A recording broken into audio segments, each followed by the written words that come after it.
here with Trevor, who is a magician and a PGA of Canada professional. Definitely the only PGA of Canada professional who's a magician. How'd you fall into this magician role? The magician one's the interesting one, actually. Yeah. When I was younger, I played hockey. When I was younger, and we won't tell you how old I am, but we didn't have DVDs and VCR players on the bus, so a guy just either played cards, or he was an intellect and did homework and read, and or he was a video gamer. And I didn't really fall into any of those categories, so I decided to fit a little bit in every category. I bought a card trick book when I was a kid and sat and read with the readers, and then went and played with the poker players, and that's kind of how it went. Spent the road trips just practicing with cards, and then it sort of evolved into a business by accident. Okay. Yeah. What card tricks? What other card tricks you're into?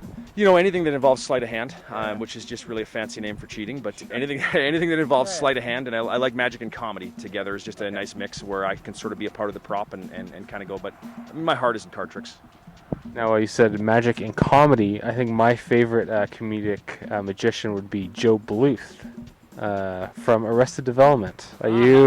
Okay, I know who you speak of now. I say Arrested Development. Yes, there's so many good comedy magicians out there. I mean, there's tons, but to me, it's a genre of magic that's just not appreciated enough because it's not seen enough. I just think people think of magicians being illusionists, pushing big furniture around on a stage with good-looking assistants, and to be honest, I couldn't be that guy. I was not going to be dancing on stage. It just wasn't going to happen. So magic and comedy is kind of the end I went, and there's so many good ones out there. Now you're on a golf course today performing magic. That's kind of cool. It is, you know, it's a neat opportunity. I mean, it's out of the corporate setting, which I usually work in, but it's neat because it's with golfers. I mean, I can talk the language, I can incorporate some of the terminology into some of the tricks and have a good time. And it's neat because I understand the flow of a tournament, so it's just a unique scenario. People don't often see it on the golf course. It's just a good fit. Now, is there a trick that you can show us that would be very simple to duplicate? Very simple to teach. Is that what you're saying? That's to what I'm teach? saying. Ooh, wow. I could teach one. It would take a second. Wow. Let me set up here. You talk amongst yourselves for just a brief moment. We will make it happen. We will teach you one, and we will roll with it from there.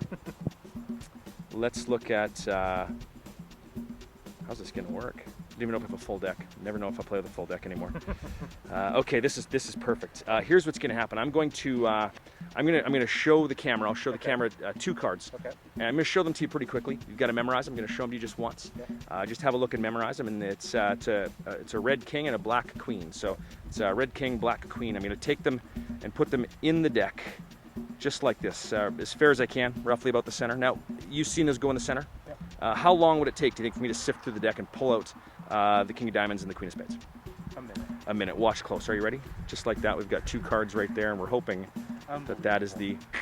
Unbelievable. Don't be too impressed. We'll show you how it works. We'll show it how it works. Anybody that sees this and rewinds it will know right away. The idea is just a bluff, is all it is.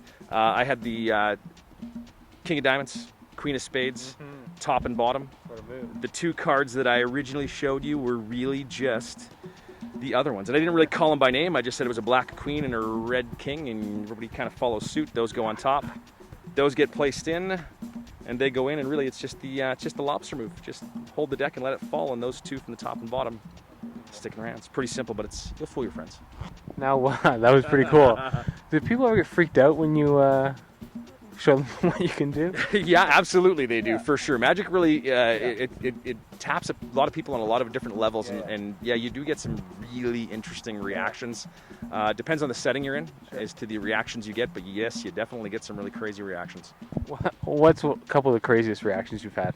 Oh, yeah, you hear a lot of cursing, even more so than you might on a golf course on a daily basis at times. You hear a lot of cursing, is absolutely without a doubt. People just kind of lose their mind, is really. Now, what would be your ideal sleight of hand trick? What are you working on? Because I know you're working on something. I'm always working on something. Anything to do with cards. Always working on something with cards. It was funny. I had an idea that came up with me someone earlier today about having their name magically appear on a card, and I didn't know their name to begin with. So maybe that'll be the new one in the arsenal. But you know what? Anything with cards, I'm constantly shuffling cards when I'm on the road or sitting at home relaxing and just messing around with the deck, trying to use my imagination.